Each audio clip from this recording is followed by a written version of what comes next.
হে কি অবস্থা সবার, চলে আসলাম আবারও রিয়াকশন নিয়ে গাইস। এবারে রিয়াকশন হচ্ছে বরবাদ নিয়ে গাইস। বিশ্বাস করা যায়, আমি তো হতভাগ্য হয়ে গেছি যে এবারে বরবাদ নাকি 100 কোটি টাকায় ধাক্কা দিচ্ছে। হ্যাঁ, এটাই সাকিবিয়ানের পাওয়ার।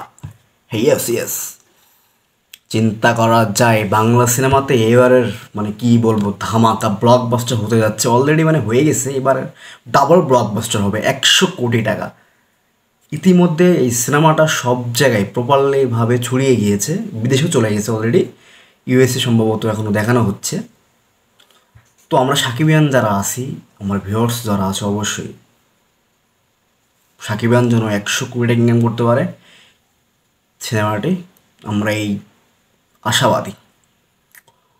চলো এখন আমরা সাকিবিয়ানের ইন্টারভিউতে একটু কথা দেখি, বলি শুনি।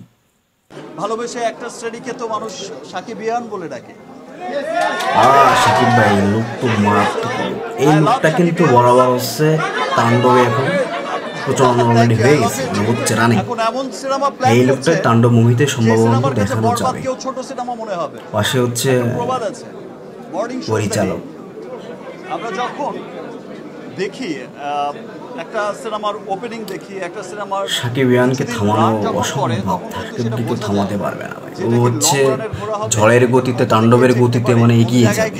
হ্যাঁ, এটাই সাকিবিয়ান। আরেকটা কথা বলে যাই, আপনারা অনেকেই হয়তো ভাবছেন যে বরবাদ হচ্ছে লাস্ট ফিল্ম, তবে একটা জিনিস কি, ওর লুকটা কিন্তু মারাত্মক লেভেলের লুক, ভালো হয়েছে। মানে তাণ্ডব সিনেমাটা পুরো ফাটিয়ে দিবে, বরবাদ তো অলরেডি ফাটিয়ে দিয়েছে। মানে এবারের শুরু হলো যে গত সিনেমা তুফান যেটা ছিল, আমরা তুফান ওর দেখেছি, হাফ ইনকাম হয়েছে। এবার তো বিজনেস করেছে।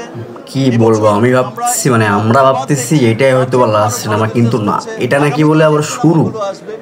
বাইরে বা এবার তো মনে হয় চমলক্ষ দেখাবে শাকিব খান। বড় বিজনেস করবে।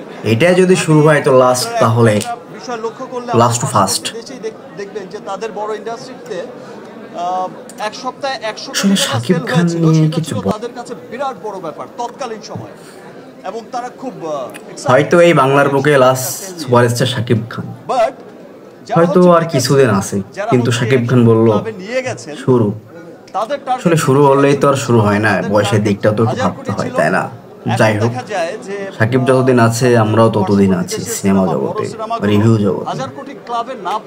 আর এদিকে টাকলা ইকবাল আছে, সে নাকি কইছে 5 কোটি টাকা দিয়ে সিনেমা করছে, ওই টাকা নাকি বলে জলে গেছে। ভাই জলে যদি যাইতো তাহলে কি এরকম হইতো? 100 কোটি টাকার বাজেট, 100 কোটি টাকার সিনেমা অলরেডি ইনকাম করে ফেলছে, 53 কোটি টাকা অলরেডি দেখাইছে। আসলে টাকলা ইকবাল, তুমি তো গর্ভবতী হয়ে গেছো, এর আগে বলছিলা না? আসলে তুমি গর্ভবতী, তুমি ঘরে গিয়ে শুয়ে থাকো, চুরি পরে থাকো, চুরি।